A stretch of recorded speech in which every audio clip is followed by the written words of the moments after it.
ज्ञातारं विश्वतत्त्वानां वन्दे तद्गुणलब्धये श्रीवर्धमानमाध्याय गातिसङ्घातघातनं विद्यास्पदं प्रवक्ष्यामि तत्त्वात् श्लोकवार्तिकम्।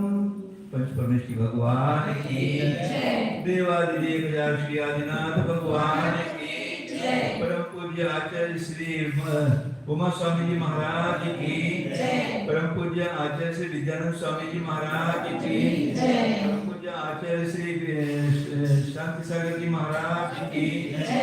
परम पूज्य आचार्य श्री सम्मति सागर जी महाराज की जय। परम पूज्य आचार्य गुरुदेव सुंदर सागर अभिनंदन सागर जी महाराज की जय। परम पूज्य आचार्य गुरुदेव सुंदर सागर जी महाराज की जय। गुरुदेव समर्थभद्र स्वामी की जय।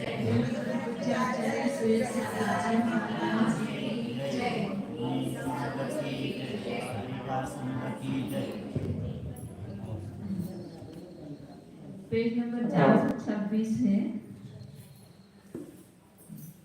प्रकरण चल रहा था कि 7 भंग होते हैं, तो उसमें उसने प्रश्न किया था कि 7 ही क्यों होते हैं, दूसरे भी प्रश्न क्यों नहीं उठ सकते हैं। तो उसमें प्रश्न पूछा था कि आप अलग अलग अस्तित्व नास्तित्व विषय प्रश्नांतर करते हो कि दोनों अस्तित्व नास्तित्व को मिला करके समस्त व्यस्त और समस्त, ऐसे 2 प्रश्न किए थे। तो उसमें व्यस्त मानेंगे अस्तित्व नास्तित्व विषय दूसरे प्रश्न, तो वे पहले और दूसरे भंग में समाविष्ट हो जाते हैं, ये बताया था। व्यस्त जे वेगळे अस्तित्व केवळ अस्तित्व आणि केवळ नास्तित्व, हाँ, तर तो पहला और दूसरा भंग वही सिद्ध होगा, उसके बारे में प्रश्न करेंगे ना। प्रधान रूप से पहला भंग अस्तित्व का है, दूसरा नास्तित्व का है। और फिर इसमें प्रथम और द्वितीय प्रश्न में गुण भाव रूप से मानेंगे, हाँ, सत्व को गौण मानेंगे तो दूसरा प्रश्न होगा, और नास्तित्व को गौण करेंगे तो पहला प्रश्न होगा, अस्तित्व मुक्ति होगी। तो इसलिए पहला और दूसरा भंग सिद्ध होगा, दूसरे प्रश्न नहीं होते हैं, ऐसा कहा था।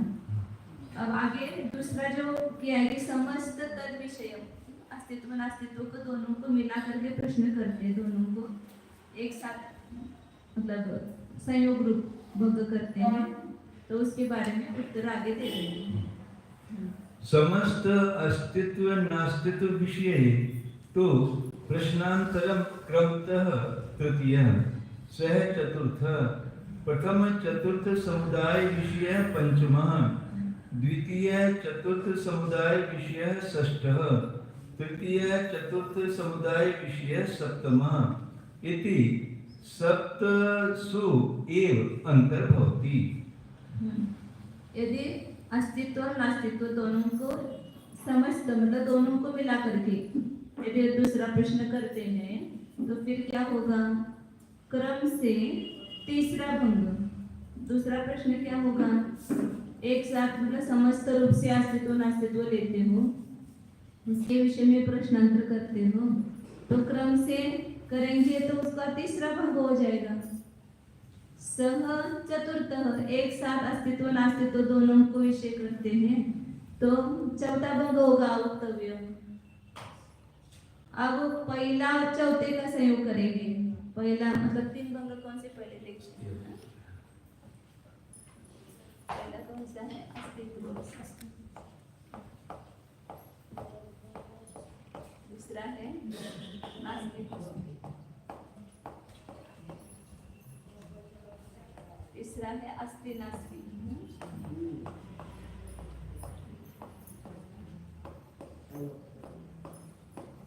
चौथा है अवक्तव्य।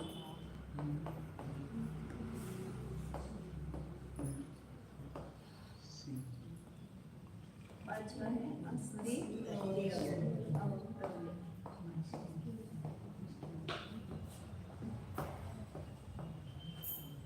छठा है नास्ति अवक्तव्य।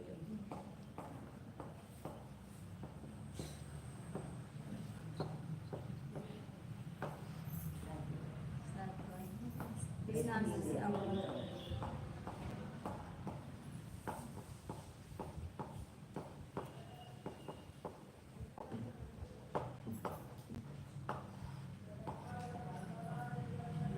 क्रम से दोनों को विषय करते तो तीसरा ही भंग होगा, अस्ति नास्ति, दूसरा कोई अलग नहीं होगा। फिर एक साथ दोनों को विषय करेंगे तो चौथा अवक्तव्य भंग होगा, फिर दूसरा नहीं होगा।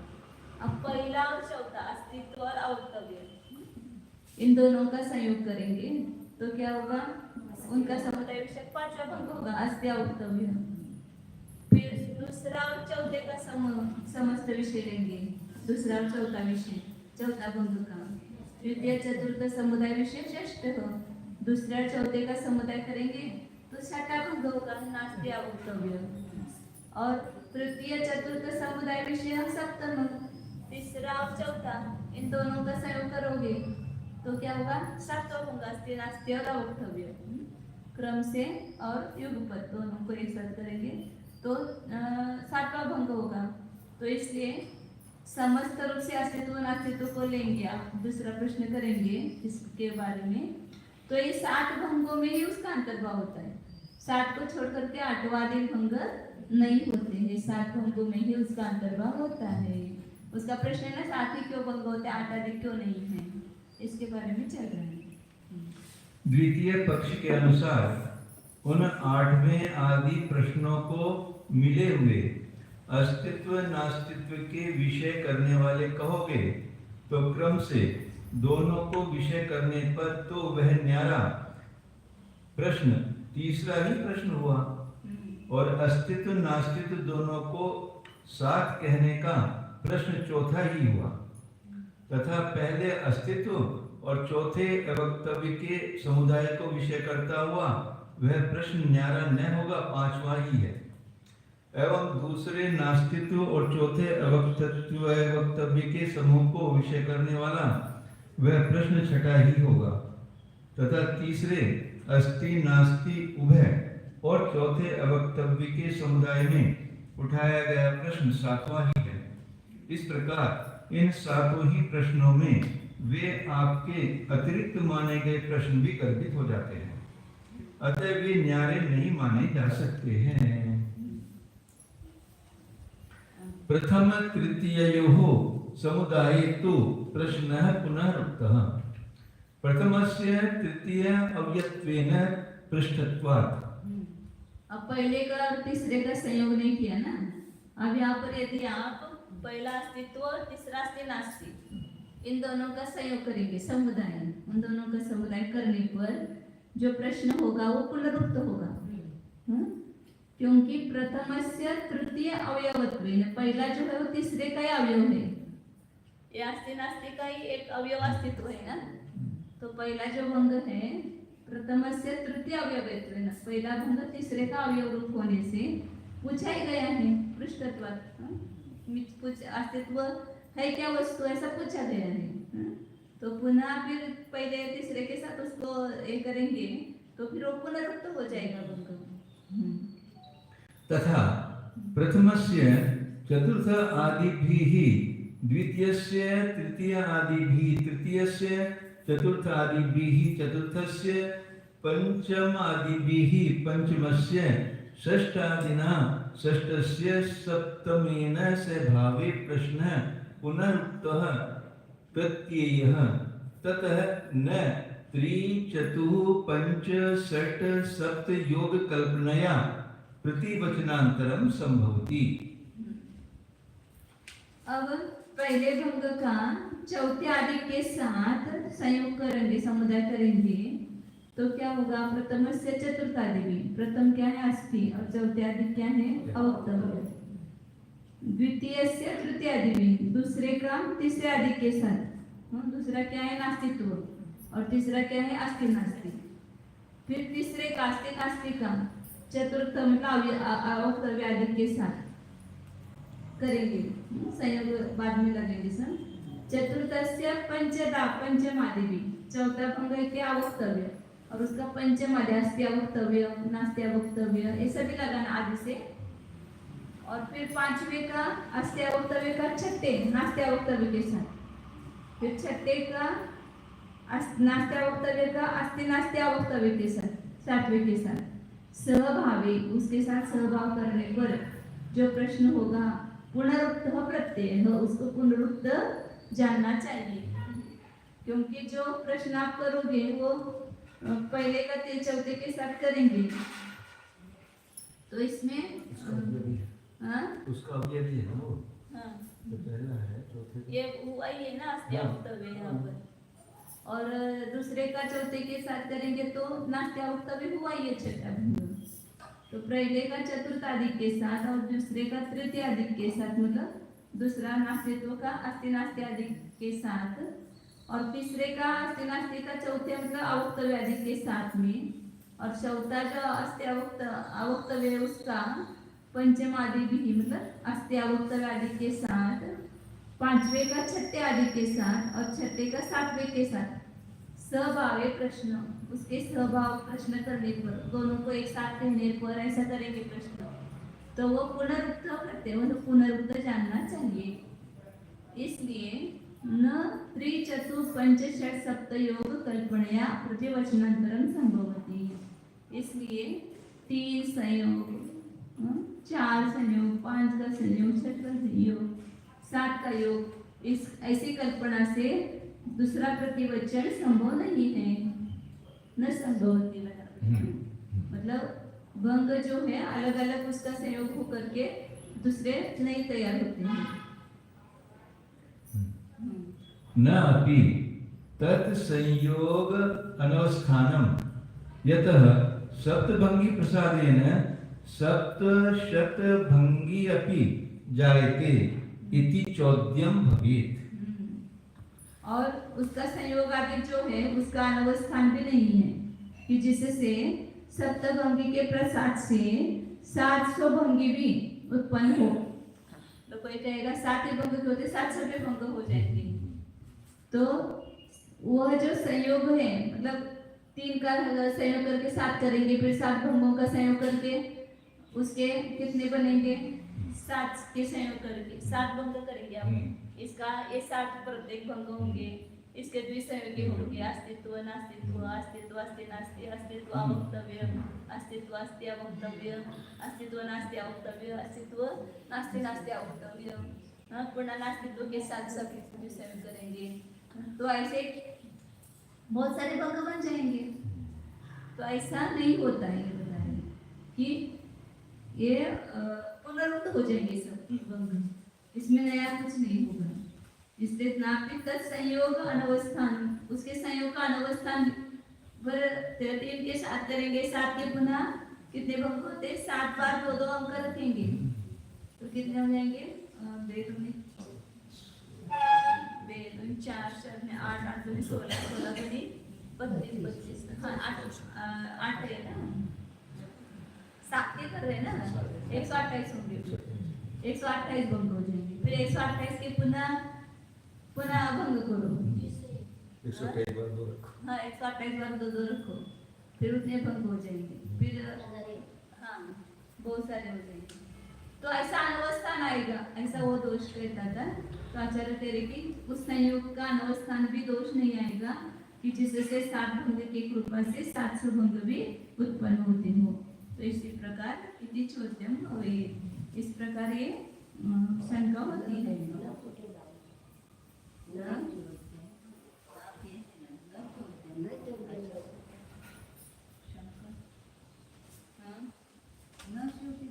नापित संयोग अनवस्थान, उसके संयोग का अनवस्थान भी नहीं है, अनवस्था दोष भी नहीं है, हाँ कि जिससे सप्तभंगी के प्रसाद से 700 भंगी भी उत्पन्न हो, इस प्रकार शंका होती है।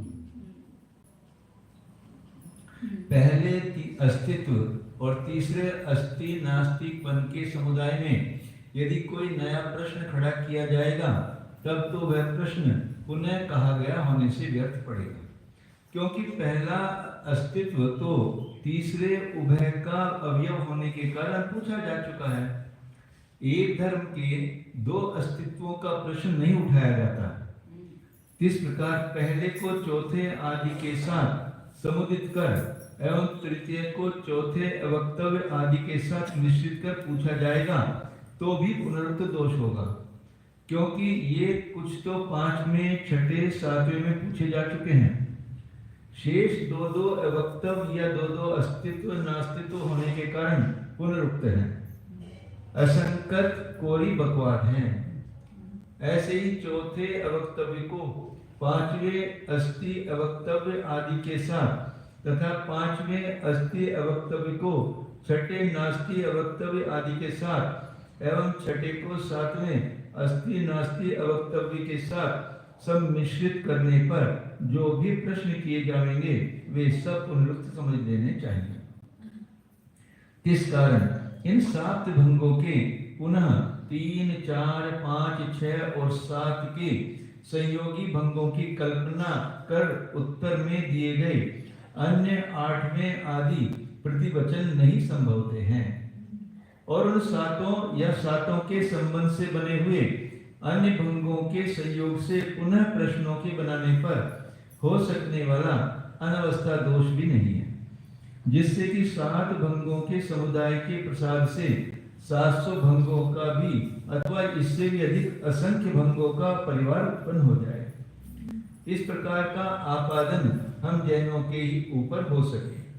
भावार्थ 3 के जैसे 7 बना लिए हैं उसी प्रकार 7 के प्रत्येक भंग 7, द्विसंयोगी 21, स्त्री संयोगी 35, चतुर्संयोगी 35, पंच संयोगी 21, 6 संयोगी 7, 7 संयोगी 1, इस प्रकार 100 मतलब ऐसा रखेंगे।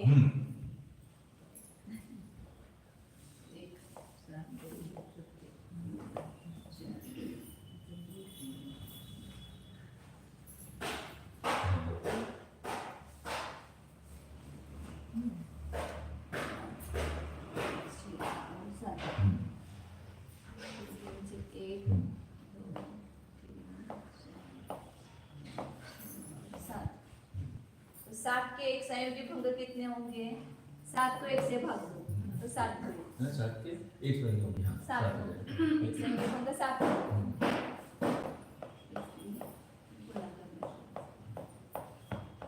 अब द्विसंयोगी भंग कितने होते हैं 7 के निकालने? तो इन दोनों का गुना करना और इससे भाग देना दोनों। तो 6, 7 के 21 कितने हो गए? द्विसंयोगी भंग 21। प्रत्येक भंग कितने हुए? 7। त्रिसंयोगी कितने हो जाएंगे भंग? अब 2 का 3 से गया, 3 2 गया मतलब 6 गया, 7 आपस 35। त्रिसंयोगी भंग 35 हुए। यदि 7 के जो त्रिसंयोगी भंग करेंगे तो कितने होते हैं? 35 होते हैं। उसको तीनों का वो जितने के अपने को भंग निकालना है उतनी संख्या ऊपर रखी और उसके नीचे उल्टे क्रम से संख्या रखी। अब वो नीचे की संख्या का ऊपर की संख्या को भाग देते जाना तो जो उत्तर आएगा वो उतने संयोगी भंग होंगे। 2 संख्या का करेंगे तो द्विसंयोगी भंग निकलेंगे। 3 संख्या का गुना और भाग देंगे तो त्रिसंयोगी भंग निकलेंगे। तो इन तीनों का गुणाकार किया, इन तीनों से भाग दिया तो कितना है? 35 आया। क्योंकि 6 गए, 3 2 6 गए, 7 5 35। अब ये 35 आया है ना, उसको 4 से भाग दो, 4 से गुना करो तो कितना रहा? 35 ही रहा। आगे अब इस करने की जरूरत नहीं ना, अब 35 ही रखो यहाँ पर। 35 को 5 से भाग दो, 3 से गुना करो। 5 7 35 और 7 21। तो पंचसंयोगी भंग कितने हुए? 21। और षट संयोगी कितने हो जाएंगे? 21 को 6 से भाग दिया, 2 से गुना किया, 7 हो जाएंगे। क्योंकि 21 2 42, 42 को 6 से भाग देंगे तो 7 हो जाएंगे। षट संयोगी 7 और सप्त संयोगी 1 ही भंग होगा, 1 ही भंग होगा। तो सब कुल मिलाकर के कितने भंग होंगे? तो 127 होंगे सब कुल मिलाकर के। अभी क्या था ना, 2 गुना 2 गुना 2 गुना 7 बार करो और उसमें से 1 कम करो। 2 का 7 बार गुना कर किया तो 128 आता है और 1 कम करने पर 127 आता है और इनका जोड़ करेंगे तो भी 127 ही आएगा।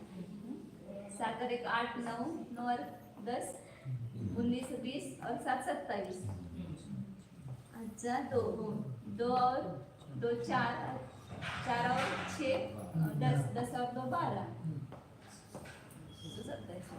7 2 7 वेळा ठेवले 2 आणि 7 हा अंक कुठून कसा कुठं कुठं हा हा हा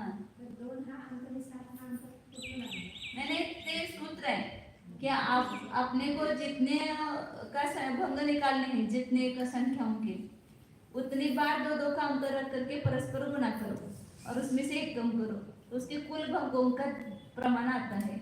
अब 6 के करना है तो 6 बार दो दो कर्म को तो 64 हो गए, 64 में से एक कम किया तो 63 भंग हो गए। इसके आते हैं 63 भंग। तो कहना है कि 7 के पुनः भंग करेंगे तो कितने हो जाएंगे 127। अब 127 के भंग करो पुनः कितने हो जाएंगे, तो संयोग करते जाओ ना उसका। तो ऐसा नहीं होता है, ये पता है, ये अनवस्था दोष आता है। भाव 3 के जैसे 7 बना लिए हैं, इसी प्रकार 7 के प्रत्येक भंग 7, द्वितीय संयोगी 21, त्रिसंयोगी 35, चतुर्संयोगी 35, पंचसंयोगी 21, 6 संयोगी 7, सब संयोगी 1। इस प्रकार 127 प्रश्न भी बनाए जा सके और 127 के प्रत्येक भंग 127, द्विसंयोगी 8001।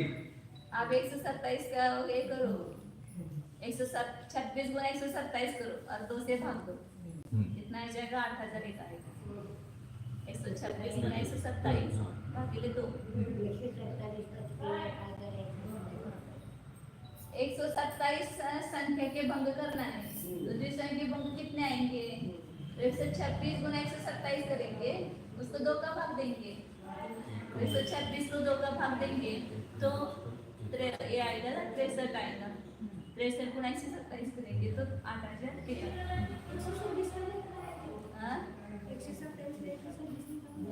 नाही असंच ठेवायचं ना, पण 1 गुणिले 2 गुणिले 3 गुणिले 127 तक रखेंगे।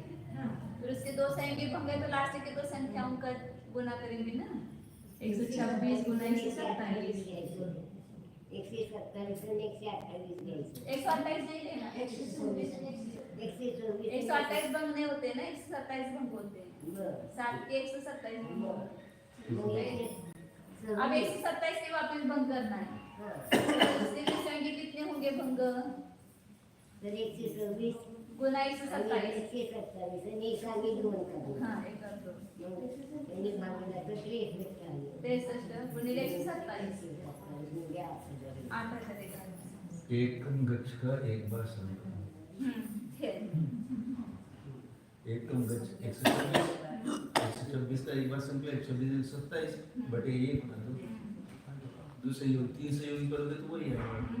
चलो 8001 हो गया और त्रिसंयोगी 3,33,375 निकाल लें क्या मतलब 125 गुना 126 गुना 127, हाँ ओके बाकी 1 गुना 2 गुना 3 आदि होते हुए असंख्य प्रश्न बनाए जा सके। वास्तव में विचारा जाए तो अपुनरुक्त प्रश्न साथ ही हो सकते हैं, अतः अनवस्था दोष नहीं है। हाँ, असंख्य धर्मों में 7 प्रश्न उठाकर भले ही असंख्य सप्तभंगी बना लो, कोई क्षति नहीं है।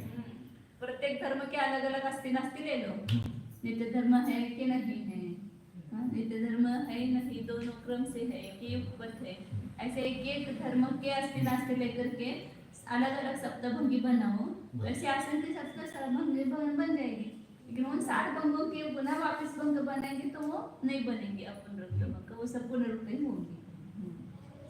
फल मुख गौरव दोष आधायक नहीं होता है।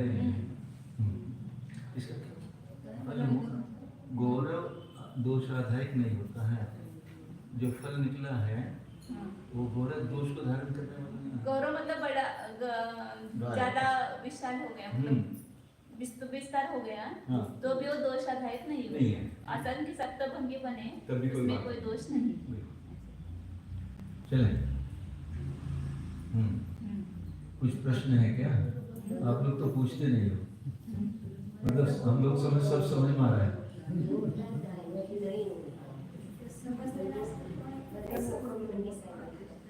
ज्याचं फळ आहे असं त्याला तुम्ही किती लांब वाढवला तरी तो काही दोषास्पद नाही। असंख्य सप्तभंगी तुम्ही वाढवलं तर आम्हाला काही दोष नाही त्याच्यामध्ये, पण त्याचं फळ आहे ना, प्रत्येक एक एक धर्माचे तुम्ही असते नसते घेऊन 7 भंग केले तर त्याचं फळ आहे. त्यामुळं ते व्यर्थ नाहीये, दोषास्पद नाही. चले आगे. ननु एवं तृतीय आदीनामपि प्रश्नानां पुनरुक्तत्व प्रसक्तिः इति चेत् न तृतीये द्वयोः क्रमशः प्रधान भावेन पृष्टे प्रथमे द्वितीये वा तथा तयोः अपृष्टे. अब शंकाकार पुनः शंका कर रहा है कि इस प्रकार तृतीय आदि नाम आपके प्रश्नानं पुनरुक्तत्व प्रसक्ति, आप इसके साथ के भंग बनाए तो उसको पुनरुक्त कह रहे हो. तो तीसरा एक जो भंग बनाया है अस्तित्व और नास्तित्व का संयोग लेकर के, वो भी तो पुनरुक्त है. जैसे ये बनाया ना, अस्तित्व पहला अस्तित्व है, फिर नास्तित्व है, पुनः अस्ति नास्तिक किया, तो वो भी पुनरुक्त हो गया कि नहीं हो गया? वहाँ पर भी अस्ति नास्तिक बताई है और वही वापिस बताई. तो उसमें भी पुनरुक्तपने का प्रसंग आएगा, ऐसा वो कहता है. तो आचार्य कह रहे इति चेत् न, ऐसा कहने पर ये दोष नहीं है. क्यों बता रहे हैं? तृतीय द्वयोः क्रमशः प्रधान भावेन पृष्टे ही. तीसरे में क्या किया है?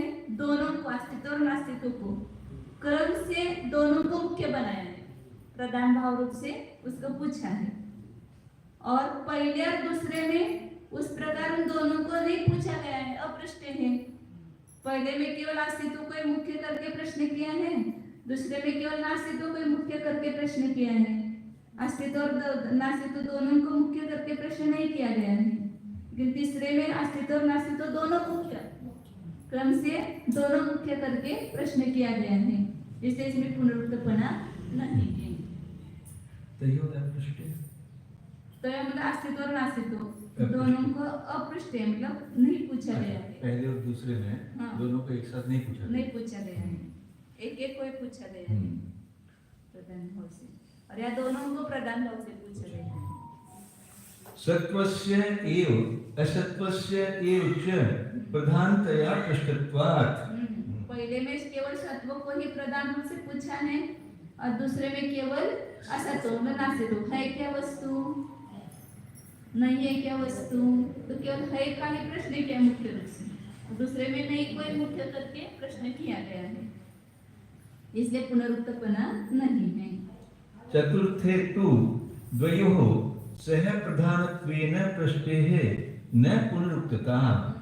और चौथे भंग में दोनों को एक साथ प्रधान बनाया है, वहाँ पर क्रम से प्रधान भाव से किया था, और यह दोनों को एक साथ प्रधान भाव रूप से पूछा गया है, इसलिए उसमें पुनरुक्तता नहीं है. और तीसरे और चौथे में भी पुनरुक्तता नहीं है.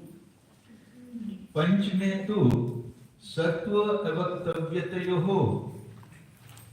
प्रधानतया पृष्टेः पूर्वं तयोः अपृष्टे अपुनरुक्तता. और पांचवे में दोनों को मुख्य क्या है? सत्व पर अवक्तव्य को, सत्व अस्ति अवक्तव्य, इन दोनों को मुख्य रूप से प्रश्न किया गया है. हो करके अवक्तव्य है क्या वस्तु, विधि रूप से है भी और अवक्तव्य है क्या, ऐसा दोनों को प्रधान बनाया है, दोनों धर्मों को.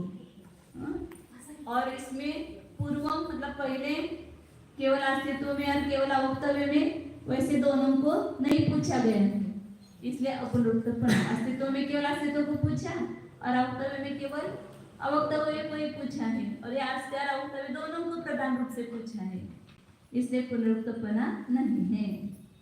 षष्ठे अपि नास्तित्व अवक्तव्यतयोः तथा पृष्टेः एव सप्तमे क्रम अक्रम अर्पितयोः सत्व असत्वयोः प्रधानतया पृष्टे कुतः पुनरुक्तम्. और छठे भंग में भी किसको मुख्य बनाया है? नास्तिक और अवक्तव्य दोनों को भी मुख्य रूप से पूछा गया है. वस्तु नहीं है और अवक्तव्य है क्या, तो दोनों को एक साथ पूछा गया है, तो दोनों प्रधान हुए हैं.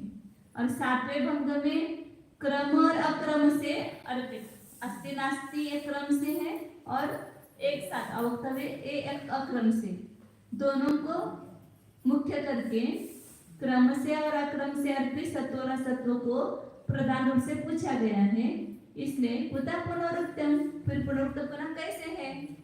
हाँ? वहां जहां पर एक एक को पूछा गया वहां पर दोनों को नहीं पूछा है ना।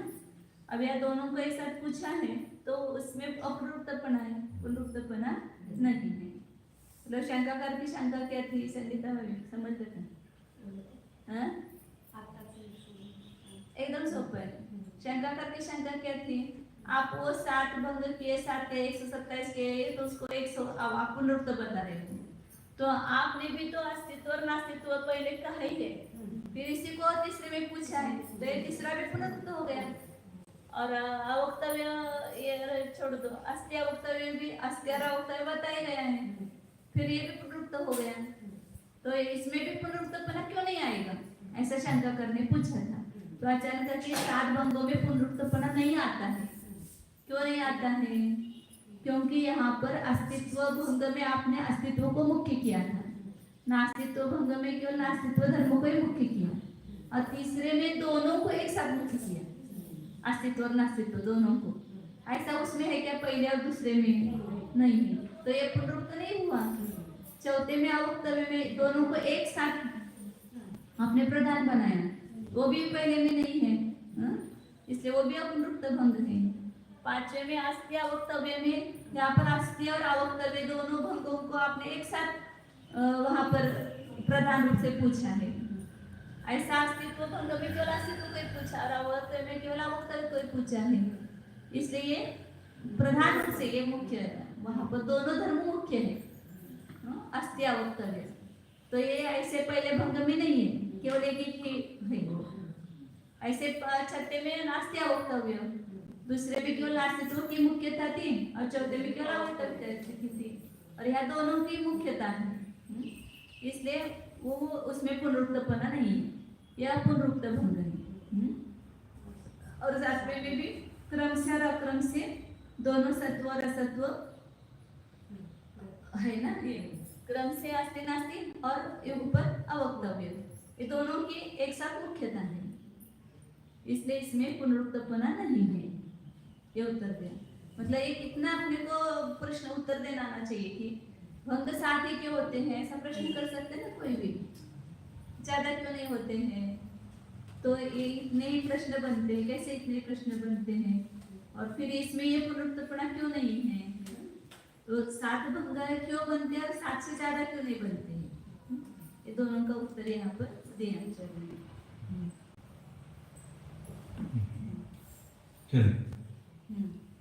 ननु एवं तृतीयस्य प्रथमेन संयोगे द्वयोः अस्तित्वयोः एकस्य नास्तित्वस्य प्राधान्यात्। आपको ये हिंदी नहीं, चलो। शंकाकार कहते हैं कि इस प्रकार तो तीसरे चौथे आदि प्रश्नों को भी पुनरुत्पन्न का प्रसंग हो जाएगा, केवल पहला और दूसरा प्रश्न ही ठीक तौर से अपुनरुक्त रक्षित हो सकेगा। आचार्य कहते हैं कि सो यह तो न कहना, क्योंकि तीसरे में पहले 2 भंगों को क्रम से प्रधानपने करके पूछा गया है। पहले अथवा दूसरे में तो इस प्रकार क्रम से वे दोनों नहीं पूछे जा चुके थे, किंतु अकेले सत्व को ही प्रधान रूप से पहले में पूछा गया है और दूसरों में प्रधान रूप से असत्य को ही पूछा गया है। एवं चौथे प्रश्न में तो दोनों के साथ कहने की प्रधानता से पूछा गया है, अतः पुनरुक्तपना नहीं है, क्योंकि पहले प्रश्नों में 2 धर्मों का युगपत रहनापन विवक्षित नहीं हो चुका है।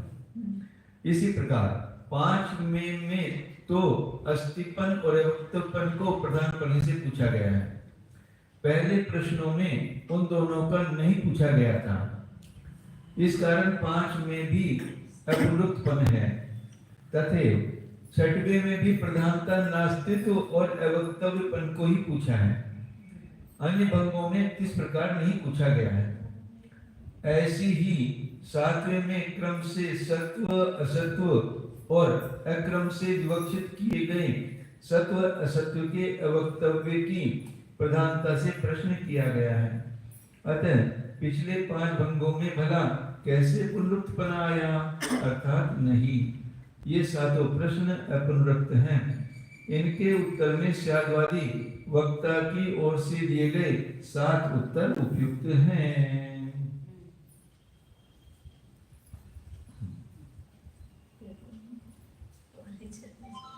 सब हो जाता है। हाँ, अभी बड़ा पैराग्राफ है यहाँ पे और पूरी शंका ही है उसी पूरी शंका। अभी तीसरा दे भंग पुनरुक्त दिखाए, पुनरुक्त दिखाए ना, ऐसे वो भी अपने भंग पुनरुक्त दिखा रहे हैं।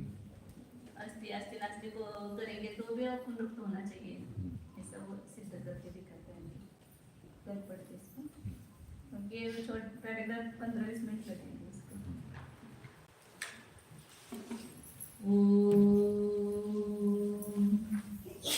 जानिए यह मैं शुद्ध चैतन्यमय जीव हूँ। यह मैं अनेकांत स्वरूप पदार्थ हूँ। मैं अपने स्वरूप से हूँ, पर रूप से नहीं हूँ। ऐसे अस्थि नास्ति स्वरूप एक ही साथ हूँ।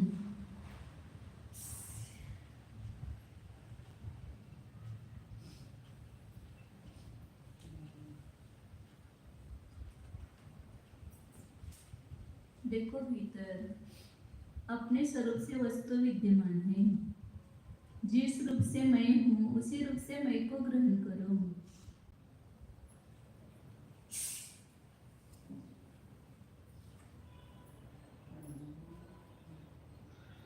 शुद्ध चैतन्य स्वरूप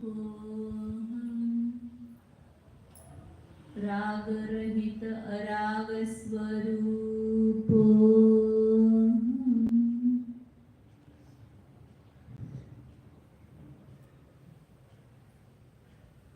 टंकोत्कीर्ण न्यायक स्वरूप शुद्ध एको